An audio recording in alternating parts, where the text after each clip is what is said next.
Hermanos, buenos días, el Señor les bendiga.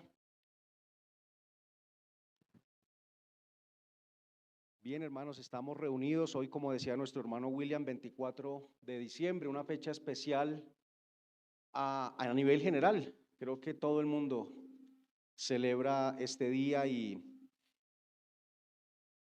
el motivo es el recordar el nacimiento de nuestro Salvador.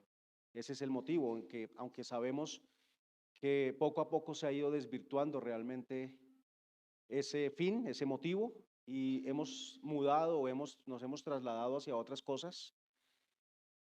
Meditábamos un poco acerca de esto y decíamos, se supone que estamos celebrando el tiempo del nacimiento del Señor y las iglesias no están llenas. Lo que está lleno es el templo de lo que se celebra hoy en día, que es el consumismo, y esos templos son los centros comerciales. Esos sí están bien llenos. Entonces, bueno, no hay problema, podemos ir a un centro comercial, nadie está diciendo que eso es pecado, pero no sé si entendemos el mensaje. Nos hemos ido a celebrar otras cosas diferentes y no realmente lo que decimos que estamos celebrando. Bien, después de esta introducción, vamos a continuar con nuestro estudio de Éxodo. Y el día de hoy tenemos solamente 2 versículos en los cuales vamos a meditar. Así que por favor acompáñeme a Éxodo 27.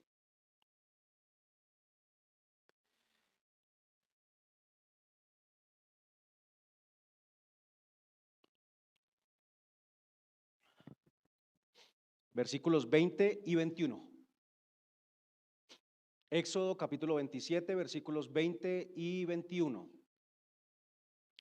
Dice la palabra del Señor así: y mandarás a los hijos de Israel que te traigan aceite puro de olivas machacadas para el alumbrado, para hacer arder continuamente las lámparas.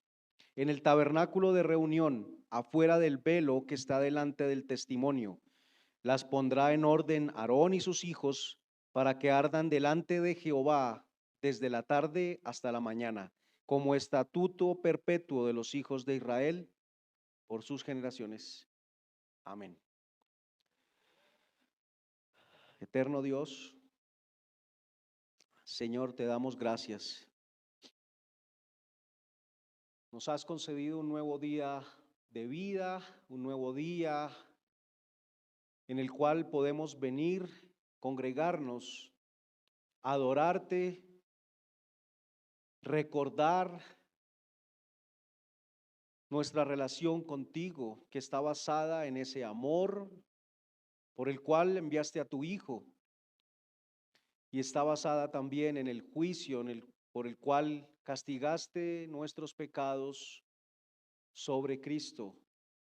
Tomó nuestro lugar y de esta manera, ahora habiendo creído, teniendo fe en nuestro Señor Jesucristo como nuestro Señor y como nuestro Salvador, podemos ser vistos delante de ti como justos, como perfectos, como limpios, sin mancha, solamente por la gracia que ha sido derramada sobre nosotros. Pero sabemos que aún esa perfección no ha llegado en su totalidad.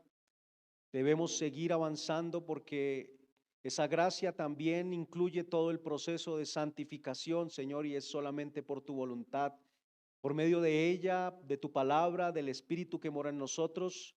Ahora cada día, siendo diligentes en abordar esos medios de gracia, somos limpiados de nuestra maldad, de nuestro egoísmo, de nuestro orgullo y de todas estas cosas que provienen de allí, de nuestro corazón. Damos gracias, Señor, porque nosotros no podíamos acercarnos a ti, no podíamos buscarte, no era nuestro deseo, pero ahora has puesto ese deseo en nuestro corazón y en esa búsqueda cada día somos limpiados.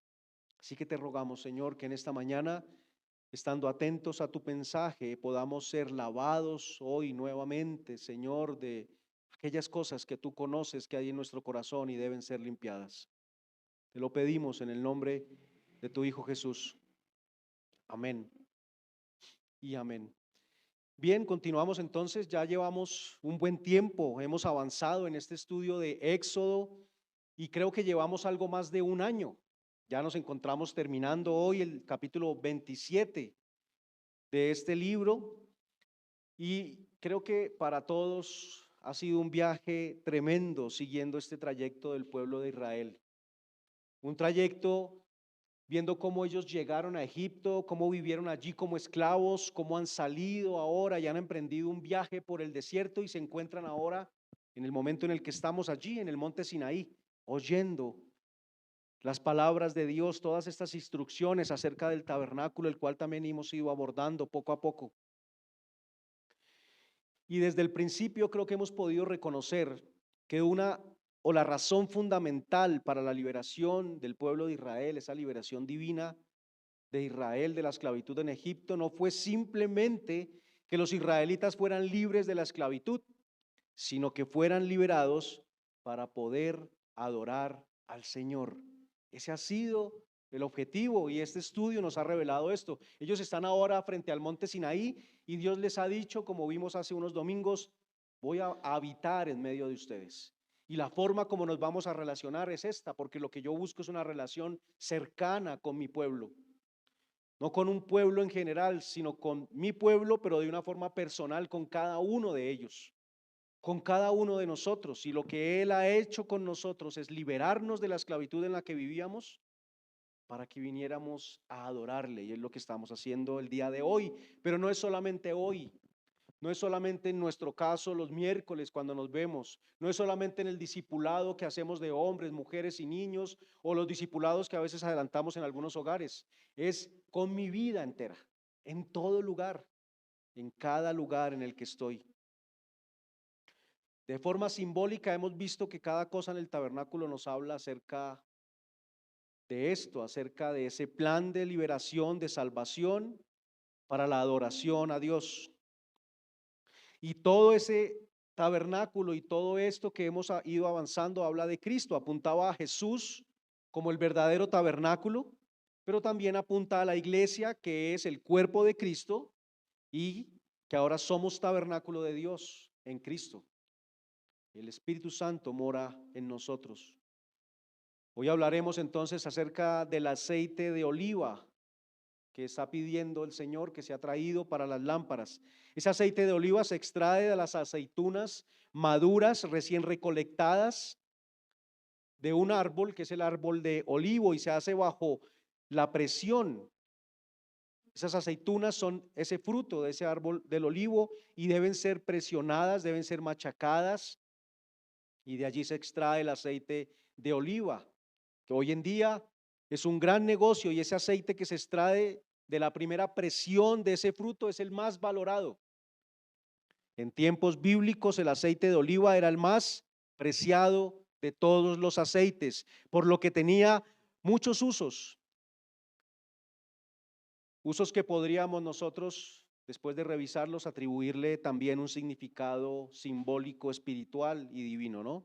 En aquellos días el aceite de oliva se usaba, entre otras cosas, principalmente como combustible para las lámparas, como estamos viendo hoy. Se usaba como medicamento. ¿Recuerdan también en Santiago cuando dice que si alguno está enfermo, llame a los ancianos y ellos deben orar? Pero también llevan aceite, y eso era una función medicinal, no era un tema mágico como de pronto se le trata de hacer ver el día de hoy, que llevo el aceite y lo unto y pareciera que eso es, ¿no es cierto? Se le da ese poder al aceite, pero era un tema medicinal. También se utilizaba para la fabricación de jabón, el aseo personal, limpieza. También era un elemento ceremonial. Más adelante veremos que los sacerdotes y todo el tabernáculo es ungido con un perfume, que la base de ese perfume es el aceite de oliva, y tenía también una función, y era que era un ingrediente para la elaboración de alimentos. Entonces, es debido a estas formas de aprovechamiento que en la Biblia el aceite de oliva simboliza el Espíritu Santo. El Espíritu Santo que nos limpia, el Espíritu Santo que es con el cual somos ungidos, el Espíritu Santo que nos sana de nuestras enfermedades espirituales, de nuestra maldad, y el Espíritu Santo que es el combustible que enciende en nosotros esa luz que va a brillar ahora y debería brillar en cada lugar en el que nosotros estamos. Como dije, ese aceite venía del olivo y me parece importante aclarar que ese olivo es Cristo, porque hoy en día aún muchos ven a la nación política de Israel como el verdadero olivo. De hecho, estudiando para esto encontraba mucha referencia acerca de esto, que el verdadero olivo es la nación de Israel, la nación política de Israel o nación geopolítica, ¿sí? Con esta ubicación allá al lado en el Mediterráneo. Pero aunque vemos referencia en el Antiguo Testamento acerca de la nación de Israel como un olivo, habla de Israel también, por ejemplo, como la vid, pero en el Nuevo Testamento, quien viene a revelarse como la verdadera vid y el verdadero olivo es Cristo. Cristo es ese verdadero olivo. A lo largo del Nuevo Testamento nosotros vemos cómo el Señor gloriosamente revela la manera como el Mesías prometido cumplió las profecías, las promesas y el plan de nuestro Dios Trino. El Evangelio de Mateo revela, por ejemplo, cómo Jesús es el verdadero y más grande Israel de Dios que logró, Mateo 2, ¿no es cierto?, ir a Egipto y de allí ser llamado, como había profetizado Oseas, de Egipto llamaré a mi hijo. Ya fue Jesús y él pudo salir de Egipto. Pasó por las aguas al ser bautizado como el pueblo de Israel cuando pasa por el Mar Rojo. Fue al desierto, ¿no es cierto? Como está pasando ahorita con el pueblo de Israel y fue tentado 40 días, estuvo allí 40 noches y fue tentado para que adorara a algo diferente a Dios.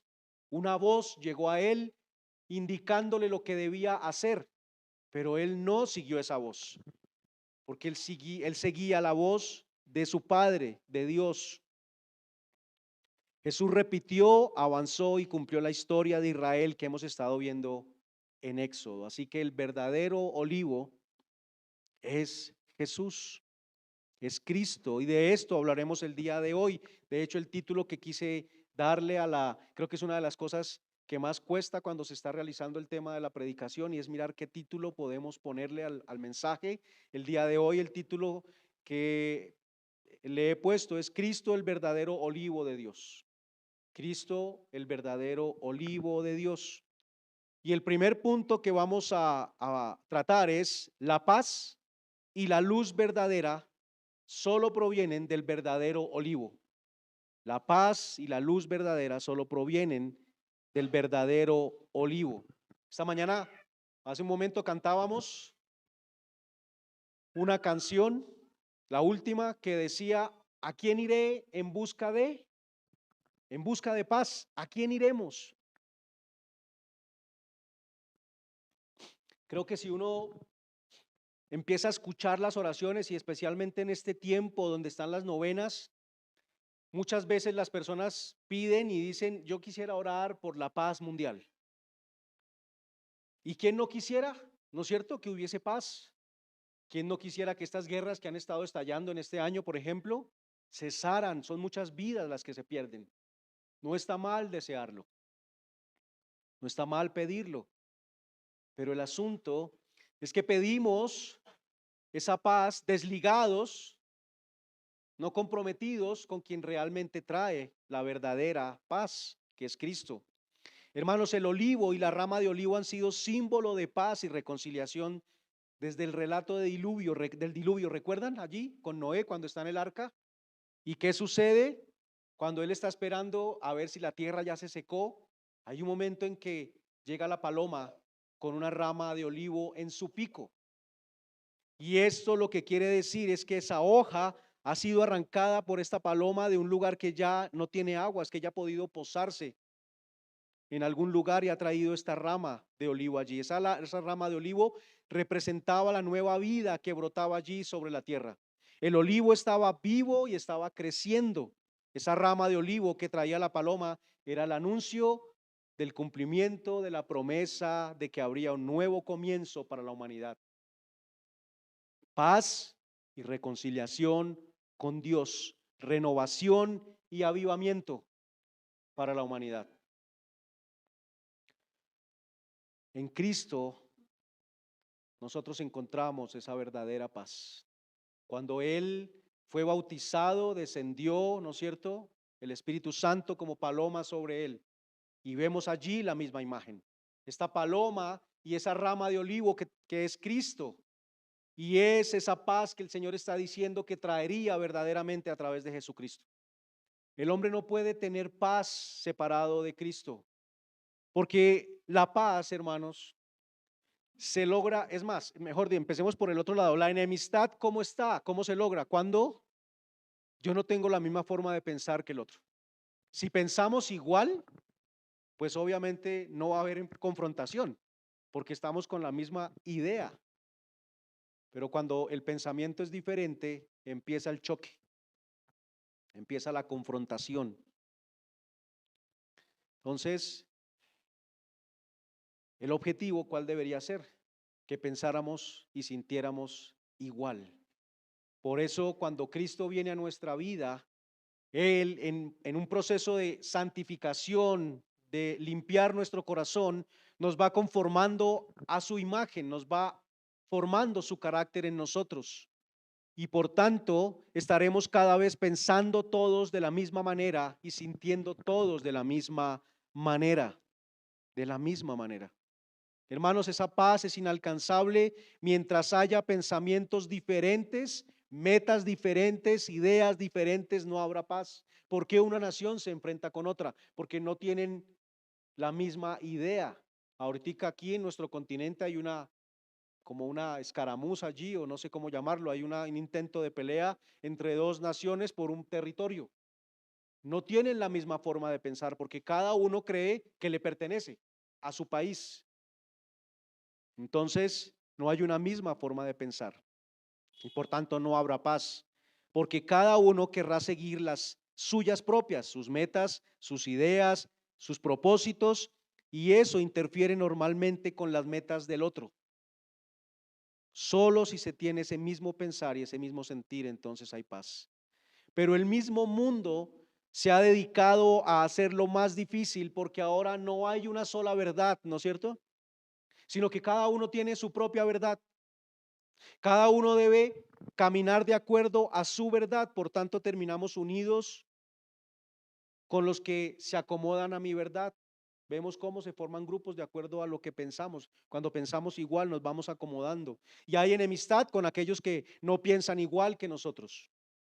Pero si hubiera una misma forma de pensar, una misma verdad, y que de hecho la hay, es una verdad y es la única verdad, y Dios la ha anunciado desde el principio, pero el hombre se ha hecho rebelde a Dios y ha creado sus propias verdades y entonces anda en enemistad contra Dios. Y esa es la guerra más grande que ha existido y ha existido desde el principio. No porque nosotros podamos enfrentarnos a Dios, pero nos hemos hecho enemigos de Dios. Hace 8 días hablábamos cuando dijimos que estábamos separados de Dios, hablando del atrio, ¿verdad? Ese muro que dividía ese lugar a donde podía irse o entrar a la presencia de Dios, allí en el lugar santo o en el lugar santísimo específicamente, pero ese muro separaba y dijimos que estábamos separados de Dios. Cada vez que yo ando de acuerdo a mi verdad, a lo que yo creo, a como yo pienso que es mejor para mí, y eso va en contra de Dios y su voluntad, estoy actuando en rebeldía contra Dios, en enemistad contra Dios. Porque Dios está diciendo, mira, el camino es este, la verdad es esta, pero no, yo tengo mi propia verdad. El mejor camino es este. Así que estamos en enemistad y en rebeldía delante de Dios. Por eso, hermanos, en los hogares también vemos mucho de esto, porque a veces pensamos en guerras, hablando solamente de esos enfrentamientos quizás entre dos naciones o incluso una guerra civil en una misma nación. Pero en los hogares, en las relaciones entre esposos, entre padres e hijos, ¿cuántas veces no se oye a las personas decir, mire, yo ya lo único que quiero es tener paz? Yo ya no quiero seguir en esto. Yo lo único que quiero es tener paz y si me separo, voy a estar tranquilo y voy a tener paz.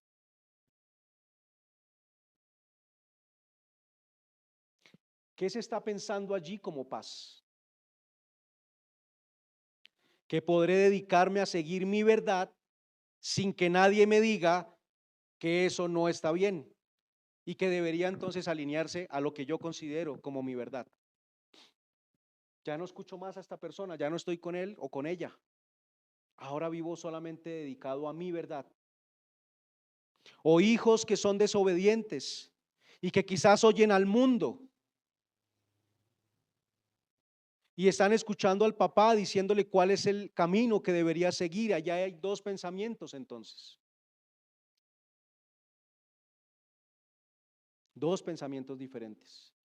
Y muchas veces los hijos están esperando solamente el momento, ¿no es cierto?, en que sean ya grandes y puedan salir de su casa para yo no tener que seguir escuchando por dónde deberían ir, sino seguir su propia verdad, lo que ellos han creído, lo que el mundo ha dicho. Pasa en las iglesias también. ¿Cuántas veces personas salen de las iglesias porque no estoy de acuerdo, esta no es la verdad? Obviamente entendemos, hermanos, que si hay una iglesia donde quizás hay una verdad medular dentro del evangelio, como por ejemplo lo hemos hablado muchas veces, una iglesia donde nos enseña que Cristo es Dios, pues obviamente allí no puedo estar, yo no puedo alinearme con esto. Pero hay otras cosas que en realidad estamos invitados es a caminar y a crecer juntos, así estemos viendo por un momento algo diferente. Es poder ayudarnos y poder ayudarnos a que tengamos claridad unos con otros. En cada lugar sucede lo mismo, hermanos. Por eso la paz no puede existir sin aquel que dijo, la paz os dejo, mi paz os doy. Yo no os la doy como el mundo la da, no se turbe vuestro corazón ni tengan miedo. Esa paz se refiere a la paz con Dios. Si cada uno tiene ahora paz con Dios, Cristo estará siendo formado en cada uno, por tanto cada vez su pensar y sentir será el de Cristo y pensamos y sentimos igual, entonces hallaremos paz entre nosotros. Lo primero que debo buscar es la relación personal con Dios y eso afectará mis relaciones con mis semejantes. Cristo estará allí siendo formado y su nombre será honrado de tal manera. Cristo es formado en mí, hermanos, en la medida en que yo uso los medios de gracia con diligencia, y eso no se refiere solo a tiempo, sino a hacerlo de la forma correcta, con el fin de conocer al Padre y al Hijo. Esa es la vida eterna. Acercarme a la Escritura, ir en oración y el deseo de conocerle a Él. Alguna vez mencioné en un sermón que la Escritura, la Biblia, no es una constitución. La Escritura es una persona, es Cristo. ¿Y qué es una persona cuando hay una relación? Alguien a quien yo debo conocer, con quien me debo relacionar. Tenemos leyes allí y tenemos mandamientos, claro que los hay. Y yo debería comportarme de acuerdo a esas leyes y esos mandamientos. Pero no puedo abordar la Biblia como una constitución. La debo abordar entendiendo que es una persona con quien me estoy relacionando y que mi relación debe crecer. Que esa relación crece en la medida en que yo le conozco más. Hermanos, la palabra paz, si la buscamos en el Antiguo Testamento, es la palabra shalom, pero está muy relacionada a otra palabra, que es la integridad, que es shalem, muy parecidas. Eso nos lleva a pensar que están unidas, la paz y la integridad deben estar juntas. Por eso solamente en Cristo tenemos paz para con Dios, porque Él obró íntegramente. ¿Y qué es íntegramente? Las motivaciones por las cuales Él hacía cada cosa. Hermanos, para mí es impresionante pensar en esto. Cada cosa que Él hacía no tenía ningún interés personal, orgulloso y jactancioso, ni egoísta. Es tremendo porque nosotros vivimos actuando más bien de esa manera, pensando en nosotros mismos, amándonos a nosotros.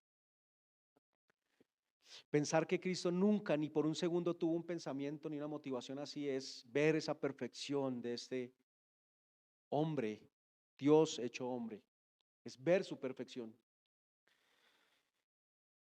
En Él solamente tenemos paz porque actuó con integridad, con motivaciones correctas que obviamente generaban obras correctas y tenía propósitos correctos también, la gloria del Padre.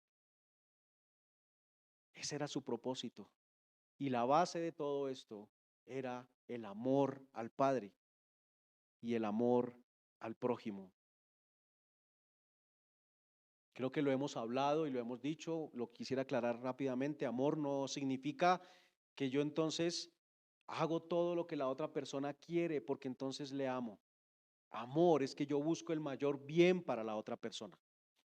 Y si eso significa señalarle que hay alguna cosa que no está conforme a la voluntad de Dios, pues debo hacerlo, pero en amor. Porque a veces podríamos confundirnos y pensar que amor es simplemente no dejar que la otra persona haga todo como mejor le parezca. A un hijo, por ejemplo, yo no podría simplemente porque lo amo dejarle que haga todo lo que él quiera, porque eso sería precisamente no amarlo, no amarlo. Así que la base es el amor. Tenemos una paz verdadera y eso está representado por el olivo, pero acá se habla también de lo que se extraía del olivo, que es el aceite de olivas y su uso para el alumbrado. Se usaba como un combustible para las lámparas. Podría ser usado desde la morada más humilde hasta el palacio. Se hacía uso del aceite para iluminar la noche, la oscuridad. Y Dios está pidiendo que como mandato se le diga a Israel, porque ahí en el primer versículo que leímos, versículo 20 dice, mandarás a los hijos de Israel. Es una ordenanza que traigan aceite de oliva puro. Ahora, hermanos, no vamos a llegar, ¿no es cierto? Dentro de 8 días todos con el tarrito de aceite de oliva. Pero les dice que traigan aceite de oliva puro para que las lámparas del candelabro ardan con ese aceite de oliva de la mayor pureza. Ese aceite puro extraído de forma particular del fruto del olivo daba una luz, así como él lo estaba pidiendo, de olivas machacadas, daba una luz más blanca y que producía una menor cantidad de humo. De esa manera se hablaba entonces de esa luz perfecta que es Cristo, quien está lleno del Espíritu Santo. La luz era alimentada por el aceite puro de olivas. Y en las Escrituras ese aceite es siempre un símbolo del Espíritu Santo. De ese modo el apóstol dice a los creyentes, vosotros tenéis la unción del Santo, en primera de Juan 2:20. Y Pablo habla del hecho de que nosotros hemos sido ungidos por el Espíritu Santo. Ahora la luz debería brillar en nosotros. Si hemos creído, el Espíritu Santo mora en mí y debería haber luz a cada lugar al que yo voy. El candelabro significa la luz divina en su perfección, brillando en el poder del Espíritu Santo. Y es exhibida en el candelabro que prefigura a Cristo, pero como también vimos, prefigura a la iglesia. Al dirigirse a la iglesia en Sardis, el Señor habla como quien tiene los 7 espíritus de Dios, es decir, el espíritu de la perfección de Dios, tal como lo indica el número 7, que ya hemos hablado de este número también, que habla de la perfección divina. Él es la luz de los hombres. Él es la luz del mundo, Cristo, quien vino y moró con nosotros. Nunca ni por un momento la luz del Espíritu se oscureció en él. Resplandeció pura y constantemente, como decía un momento. Nunca por un momento hubo una oscuridad. De hecho, hablamos en algún momento cuando él estuvo en el desierto, 40 días, 40 noches sin comer, ¿no es cierto? Y viene el enemigo y le dice, convierte estas piedras en pan. ¿Qué hay de malo en eso? Come, aliméntate. Pero ni por un momento él oyó una voz diferente que no fuera la de seguir la voluntad del Padre y glorificarlo a él. Ni por un momento la luz del Espíritu se oscureció en él. Resplandeció pura y constantemente, iluminando las tinieblas a través de las cuales él pasó con su resplandor bendito y dador de vida, a través de toda su vida completa. El primero o la primera de las funciones que tiene con respecto a nosotros como iglesia, y lo hablamos también cuando vimos el tema del candelabro, es iluminar el oficio de los sacerdotes en el lugar santo. ¿Quiénes son sacerdotes el día de hoy? La iglesia. Todos somos sacerdotes si hemos creído, porque Él dijo que iba a ser una nación santa y de sacerdotes para Él. El sacerdote estaba allí en el lugar santo en comunión con Dios y representando al pueblo delante de Dios. Y recordamos en algún momento a Zacarías 4 del 1 al 14, donde habla de ese candelabro de oro que estaba alimentado por dos olivos. Y un olivo representaba al rey y otro olivo representaba al sacerdote. Es el Espíritu de Cristo, el Espíritu Santo, dando luz enmarcada en estas dos funciones, la de sacerdote y la de rey.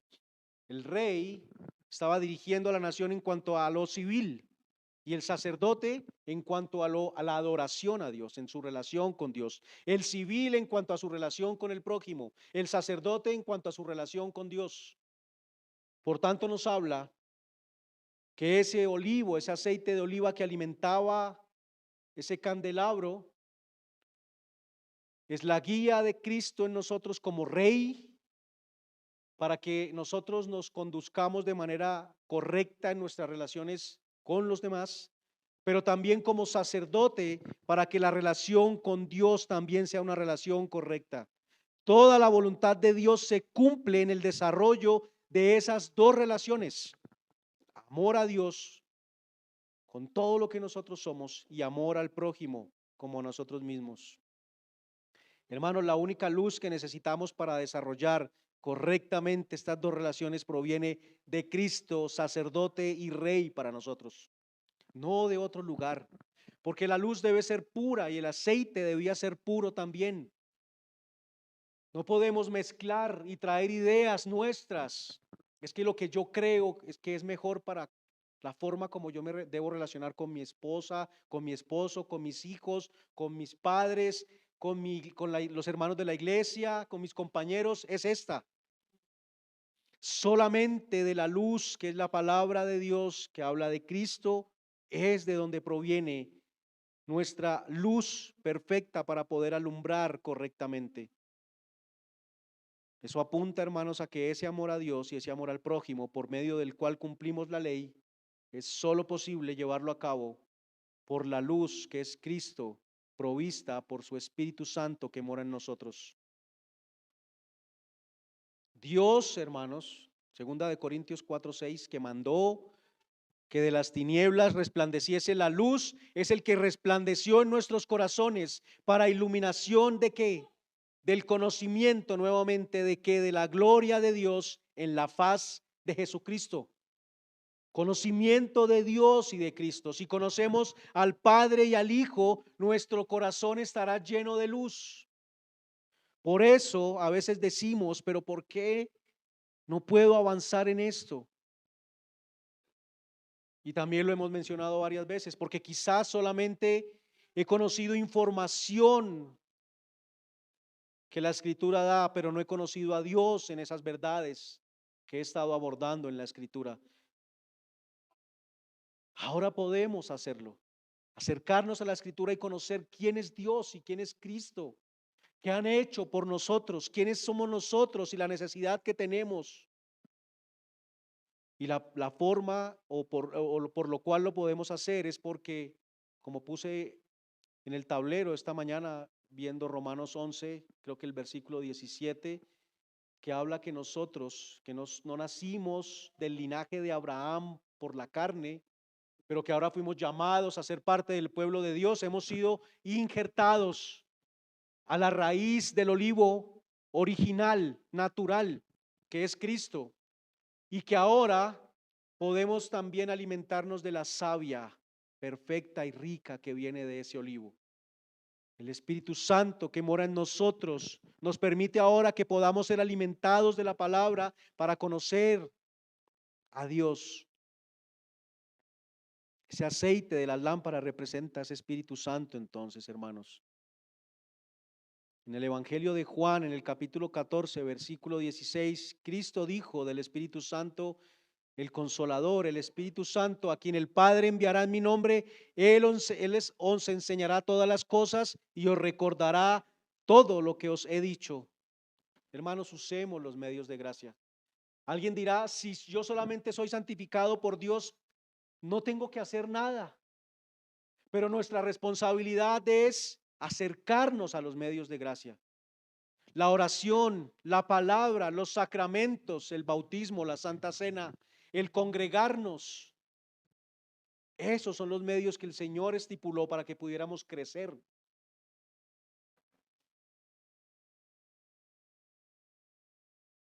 Así que, hermanos, nosotros somos embajadores en nombre de Cristo. ¿Y qué llevamos al mundo?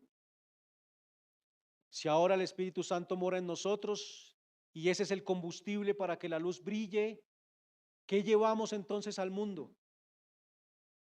Luz, ¿verdad? Y además llevamos paz. Porque cuando yo voy y hablo a alguien del Evangelio que no ha creído y el Señor permite que por esa predicación la persona crea, ahora hay paz en esa relación entre esa persona y Dios. Antes había enemistad, pero ahora hay paz. Nosotros somos embajadores de la paz de Cristo. Eso es lo que llevamos. Y somos luz en el mundo. Por eso en Mateo, una de las bienaventuranzas dice, bienaventurados los que, los pacificadores, los que llevan el mensaje de la paz, la verdadera paz, que solamente es posible por medio de Cristo. Pero para que esa paz y esa luz fueran posibles, ¿qué tenía que haber pasado? Que el fruto fuera machacado. Segundo punto, el fruto debía ser machacado para extraer el aceite.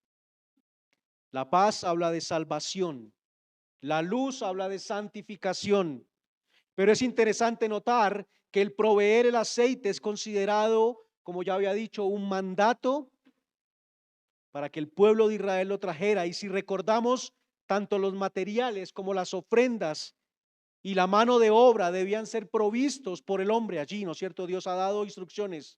Haced esto, traed esto, y ahora está diciendo deben traer ustedes el aceite de oliva, pero debemos recordar también que Dios es dueño de todo y realmente no necesita nada por parte nuestra.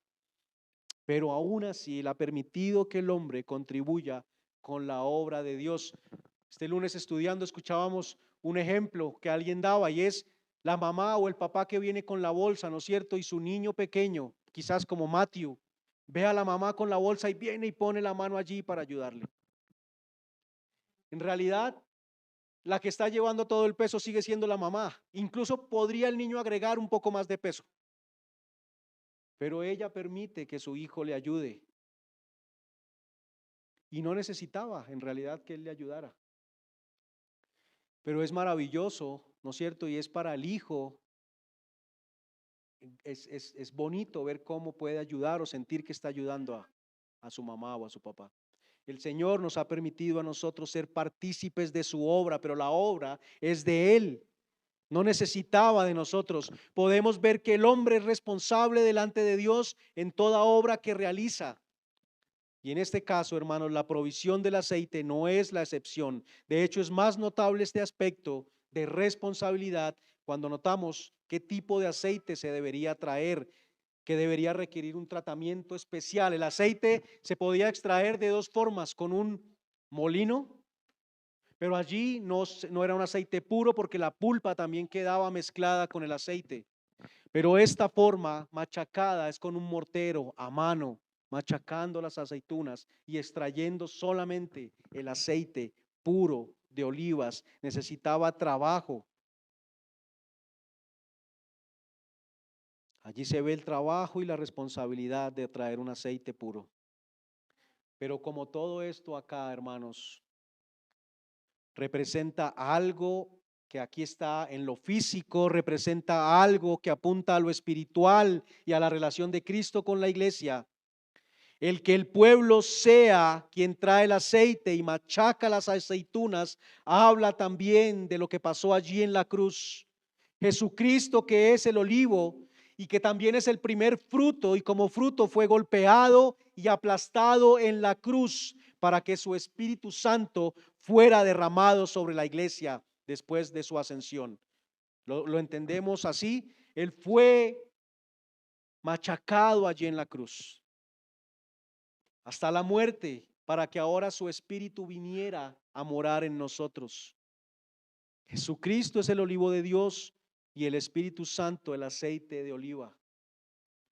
No es mera coincidencia, hermanos, que la oración agonizante de Cristo junto antes de su arresto se produjera en Getsemaní, un lugar donde había muchos olivos y que incluso el nombre Getsemaní significa prensa de aceitunas.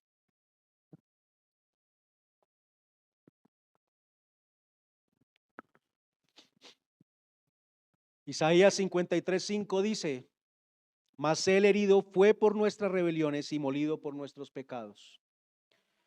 ¿Alguna vez hemos pensado, era necesario que Jesús fuera molido por nuestros pecados?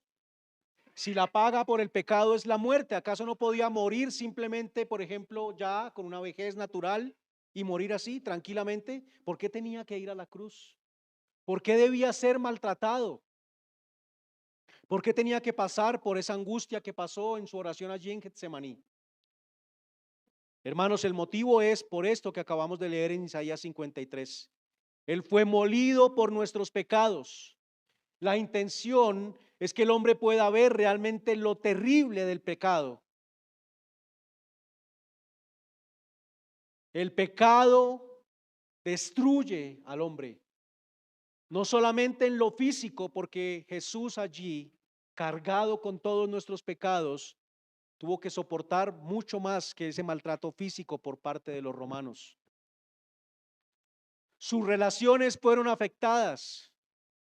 ¿Qué pasó con sus discípulos? Le dejaron solo.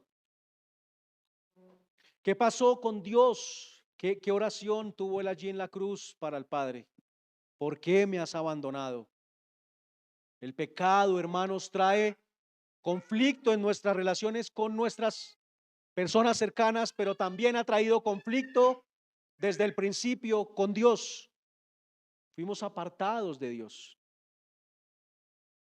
Pero el pecado destruye nuestro cuerpo también. El hombre había sido hecho para poder tener vida eterna, para no morir. Pero a partir del pecado y de la separación con Dios, nosotros empezamos a morir. Adán y Eva empezaron un camino hacia su muerte. Todo esto lo ha hecho el pecado, y que Cristo hubiese pasado por esto, ser molido por nuestros pecados, era para que nos diéramos cuenta que en realidad el pecado destruye y destruye de manera terrible. Cristo fue herido y molido por los azotes que recibió directamente antes de ser clavado a la cruz, de ser traspasado con una lanza. Pero ese significado más profundo de ser molido habla de haber soportado también la ira de Dios sobre él. Y es lo que tendrá que soportar alguien que muera sin haber creído en Cristo y haberse deleitado solamente en satisfacer su carne. No es algo liviano, hermanos. Por eso él debía ser molido, para que quedara como referencia cuánto sufrimiento trae el pecado a la vida de un hombre, y cuánto sufrimiento traerá cuando tenga que enfrentar la ira de Dios. Quizás nos deleitamos en el pecado hoy en día. Quizás nos deleitamos en andar alejados de Dios y satisfacer nuestra carne. Pero eso, hermanos, es un camino de destrucción, y no de una destrucción simple y sencilla, sino de una destrucción que trae bastante sufrimiento. Por eso era necesario, y Jesús le dijo a sus discípulos: es necesario que el Hijo del Hombre padezca muchas cosas y sea desechado por los ancianos, por los principales sacerdotes y por los escribas, y que sea muerto y resucite al tercer día, y luego ser recibido arriba. El castigo de nuestros pecados fue puesto sobre él. Por lo cual, hermanos, como decía esta mañana el hermano William, nuestra paz y reconciliación con Dios fueron hechas en Cristo. Por ello la ira divina es apaciguada, la justicia es satisfecha, y por ello ahora nosotros podemos decir que tenemos paz para con Dios. La paz que representaba ese olivo en el pico de la paloma, como ya dije. También Él les dijo, es necesario que yo me vaya para que les envíe el otro consolador, ese aceite puro, para que ahora nosotros podamos brillar. Un aceite que ahora no está limitado solamente a la carne de Jesús, a su humanidad, sino que ahora en cada creyente está. En todo lugar a donde haya un creyente está Cristo allí, porque el Espíritu de Él mora en esa persona. Hermanos, qué representación tan hermosa vemos acá en estos versículos del plan perfecto de Dios, en estos dos versículos, de su misericordia y de su gracia para con nosotros. Quizás la escena, de pronto no sé quiénes vieron la película de Mel Gibson, la de la pasión de, ¿cómo se llamaba? La pasión de Cristo, sí, gracias. No, no es algo agradable a los ojos verlo, ¿no? Yo debo confesar que si la he visto unas 3 veces, siempre termino igual. Me conmueve bastante. Pero al ver lo que representa para un creyente, hermanos, eso es lo hermoso. Ver la gracia y la misericordia de Dios para con nosotros. Merecíamos eso. Era el castigo que debería venir sobre un pecador que no ha creído en Cristo. Pero ahora, por la gracia del Señor, nosotros podemos pasar ese castigo, podemos pasar esa copa por alto. Cristo en la cruz, derramado hasta la última gota de sangre en lugar nuestro, siendo exprimido por nuestros pecados, y de esa forma ahora el Espíritu Santo pueda ser derramado sobre su iglesia. Ahora hay paz para con Dios, ahora tenemos luz. No es para todo el mundo, porque aún hay muchos que siguen en enemistad con Dios. Algunos incluso buscando a Jesús como la multitud después, ¿no es cierto?, de cuando Él multiplicó los panes y los peces allí, que lo buscaban para hacerlo rey. Pero ¿qué hizo Cristo? Porque Él conocía sus intenciones. ¿Qué querían ellos con hacerlo rey? No era postrarse delante de Él. Lo que ellos querían era que como rey satisfaciera todo lo que ellos querían. No lo querían como rey a quien obedecer, sino un rey para que les diera lo que ellos estaban buscando. Pensaba, discúlpeme si quizás en este momento la hermenéutica no es perfecta, pero pensaba en esa historia, creo que está en Números, no, perdón, en Jueces 9 es, la de los árboles, donde al primero que le dicen que sea rey de los árboles es a cuál, al olivo. Y él dice, vendré yo a ser grande entre los hombres, ser su rey para dejar de producir la savia perfecta que sale de mí. ¿Dejaría Cristo de ser el rey que vino a ser por ser el rey que los hombres quieren y ser grande entre los hombres, satisfaciendo solamente sus necesidades y sus deseos? No, Él no lo hizo. Él vino y produjo esa savia perfecta que es el Espíritu Santo derramado sobre nosotros. Muchos buscan a Jesús para hacerlo súbdito de ellos. Hoy aún muchos buscan a Jesús de esa manera para que Él haga lo que ellos quieren y por lo tanto siguen en enemistad con Dios. No hay paz para ellos. Por eso siempre hacemos el llamado, hermanos, de que vengamos a Cristo en arrepentimiento y fe. Si hay alguno en el día de hoy que esté acá con nosotros y no haya creído en el Señor, que venga a Él en arrepentimiento, reconociendo que es un pecador, que está en enemistad contra Dios y que necesita de ese Salvador para poder tener paz verdadera. Esa luz estaba puesta allí en el lugar santo dentro del tabernáculo y nosotros somos tabernáculo, y eso habla entonces de esa luz ahora en nosotros. Esa luz estaba encendida para siempre, dice allí el texto, y debería ser ordenada por Aarón y sus hijos, que son los sacerdotes. Esa luz encendida para siempre habla de nosotros como iglesia, alumbrando ahora para siempre mientras viene Jesucristo. Es profético, hermanos, hablando de la luz del mundo que es Cristo. Una vez vino al mundo, se encendió en la iglesia y no se ha apagado desde entonces. Sigue brillando y seguirá brillando a pesar de nuestra insuficiencia. A pesar de nuestra maldad, de nuestra necedad, Él sigue brillando en su iglesia. El apóstol Pablo hace uso de esta imagen para enseñar una lección a los creyentes gentiles en Romanos 11, del 17 al 24. Pablo escoge el olivo cultivado para esa lección, un olivo cultivado que es podado, que se cuida para que dé mucho fruto y que las ramas infructuosas e ineficaces son cortadas y desechadas, pero que la raíz permanece intacta. A Israel él llamó mi primogénito, pero Jesús viene a ser su verdadero primogénito y unigénito, hijo de él. En esa visión de Zacarías, los dos olivos, parados cada uno al lado del candelabro de oro macizo, suministran ese aceite que alimenta las lámparas. Y nuevamente es la luz para nosotros, para todas nuestras relaciones, acá en la tierra y nuestra relación con Dios. Y es el Señor allí diciéndoles y animándoles a ellos a confiar no en los recursos financieros, no en su sabiduría, no en sus recursos militares, como pasó con David cuando quiso hacer el censo para ver con cuántos hombres contaba, sino en el poder del Espíritu Santo, de Dios obrando a través de ellos. Así, hermanos, como el aceite puro y virgen era usado como combustible para el candelabro en el templo, el Espíritu Santo es el combustible del candelabro de 7 brazos que representa a la iglesia. Hermanos, no estamos solos. Su Espíritu fue enviado y mora en cada creyente desde el momento en que él cree. Y esa luz sigue iluminando. Pero es una luz, tercer punto, que debe iluminar perpetuamente y lo hace de parte de Dios y delante de Dios. Quizás ustedes recordarán mucho esta frase, porque hay un libro escrito por el pastor Sugel Michelén que habla de parte de Dios y delante de Dios. Pero eso es un versículo de la escritura, ¿no? Que está, si no estoy mal, en 2 Corintios.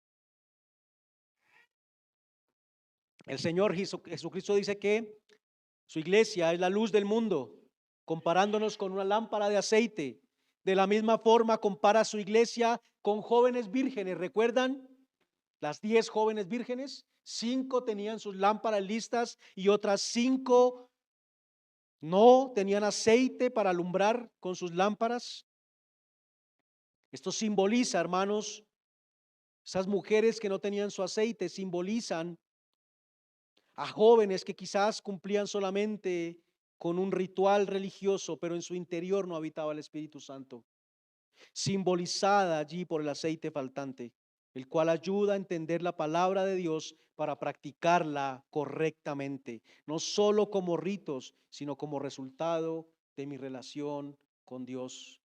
El entendimiento espiritual de esta enseñanza es que para Dios practicar la religión en torno al templo sin el Espíritu Santo es como tener una lámpara sin aceite, que es inútil.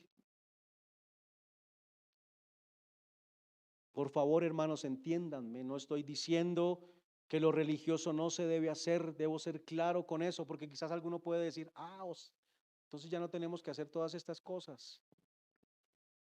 Una persona en la que habita el Espíritu Santo será llevado a practicar todas estas cosas que tienen que ver con lo religioso, pero hacerlo de forma correcta. La enseñanza no es la que algunos dan. De hecho, esta semana leía en el estado de WhatsApp de alguien que hablaba de esto, y es que lo único que tenemos que hacer es ser buena gente y no necesitamos a la iglesia para eso. No necesito de Cristo y tanta religiosidad, solo necesito ser buena gente. Hace poco mencionaba Lucas 9, donde se hacía referencia a la necesidad de que el Hijo del Hombre padeciese, hablando de Jesús. Pero luego de ese texto dice, si alguno quiere venir en pos de mí, niéguese a sí mismo, tome su cruz cada día y sígame, porque todo el que quiere salvar su vida la perderá, y todo el que pierda su vida por causa de mí, éste la salvará. Pues ¿qué aprovecha el hombre si gana todo el mundo y se destruye o se pierde a sí mismo? Cuando se señala el pecado con el fin de ayudar, no es para juzgar, es para que la persona crezca dejando lo que se conforma, lo que no se conforma, perdón, a lo que Dios ha determinado. Debemos morir a nosotros. Debemos dejar ese viejo hombre. No es simplemente ser buena gente. Y como ya hablamos, la única manera es conociendo a Dios por medio de esos elementos, de esos medios que Él ha dejado para que sea conocido. Es necesario morir a nosotros, hermanos, dejar de estar solamente enfocados en nuestras metas personales y en lo que a mí me parece. Esa es una señal cuando estoy enfocado solamente en lo mío, que debo revisar mejor mi relación con Dios. Dios en su sabiduría y amor paternal nos llevará a nosotros a pasar por diversas pruebas. Porque Dios usa un trabajo de prensado, hermanos, durante nuestra vida. Nosotros como Pablo, como dijo él, puede ser que estemos atribulados en todo, mas no. Como dice el texto, atribulados en todo, mas no angustiados. Y Dios utiliza nuestros tiempos de tribulación para su gloria. Estamos siendo prensados por medio de esos tiempos, machacados por medio de esos tiempos, para que al hacer ese prensado en nosotros, el Espíritu Santo que Él ha puesto en nosotros ilumine cada vez con más brillo. Esa luz, según el texto, brillaba allí en el lugar santo, hermanos, delante del testimonio, delante de Dios. Es una luz que viene de parte de Dios, pero que ilumina delante de Dios. Hermanos, si hay algo con lo que nos podemos quedar el día de hoy es con esto. El Espíritu Santo mora en el creyente. Debería ser luz en todo lado. Y esa luz está brillando de parte de Dios y delante de Dios. Delante de Dios. En cada lugar en el que usted esté, en el que yo esté, mi luz está delante de Dios. Dice acá el versículo, Aarón y sus hijos la pondrán en orden para que ardan delante de Jehová. Eso lo perdemos de vista con mucha facilidad. Y pensamos, bueno, aquí no están mis hermanos. Hemos hablado incluso con el hermano André, creo, y no sé si con otros hermanos, que muchas veces tenemos más temor a lo que digan los hombres. Si me ven los hermanos, ¿qué van a decir? Hermano, usted está delante de Dios. Los sacerdotes debían poner esas lámparas en orden, asegurándose que las lámparas tuvieran aceite para arder y para que sus mechas estuvieran cortas, para que las lámparas nunca se apagaran. Es nuestra responsabilidad relacionarnos con Dios constantemente, para que seamos esa luz delante de Él, ardiendo aquí en el mundo, delante de los hombres, pero delante de Dios todo el tiempo. Así que debe ser ese aceite puro y no mezclado con ideas del mundo. Quisiera resaltar eso, hermano. No podemos olvidar que a cada lugar que vamos, vamos de parte de Dios y estamos delante de Dios.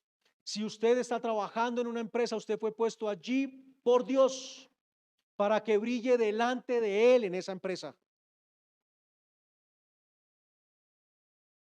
¿Estamos siendo luz allí? Cada cosa que hacemos la debemos hacer pensando que somos mensajeros de Dios, testigos de Dios, hijos de Dios, enviados por Él, y que cada cosa que hacemos la estamos haciendo delante de Él. Porque en otro tiempo éramos ¿qué? Tinieblas, pero más ahora sois luz en el Señor. Andad como hijos de luz, dice la palabra. Esa luz ilumina ahora en el mundo, hermanos, desde Pentecostés, y lo sigue siendo hoy en día.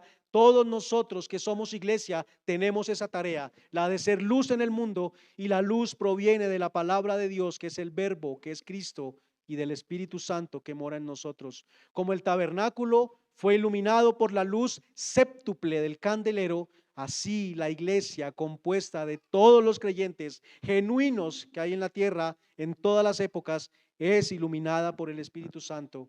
Así será la iglesia triunfante en el cielo. Ese gran templo no hecho a mano de hombre será el lugar de luz gloriosa, y la luz nunca se apagará, porque aquí dice que brillará como estatuto perpetuo en los hijos de Israel por sus generaciones. Por eso la importancia de que los que han avanzado un poco más en la escritura la enseñen a las nuevas generaciones, porque esta luz brilla de generación en generación. Hermanos, si hay algo que nosotros deberíamos pedir al Señor cada mañana es: Señor, hazme arder este día con aceite puro, para arder delante de ti y de parte de ti en cada lugar en el que esté. Debería ser nuestra oración cada mañana. Cuán apropiada es esta petición cada mañana de todo cristiano: hazme arder este día con aceite puro. El ejemplo de un cristiano que arde con aceite puro debe ser uno que glorifique el nombre de Dios. Vamos a orar, hermanos. Puestos en pie, por favor.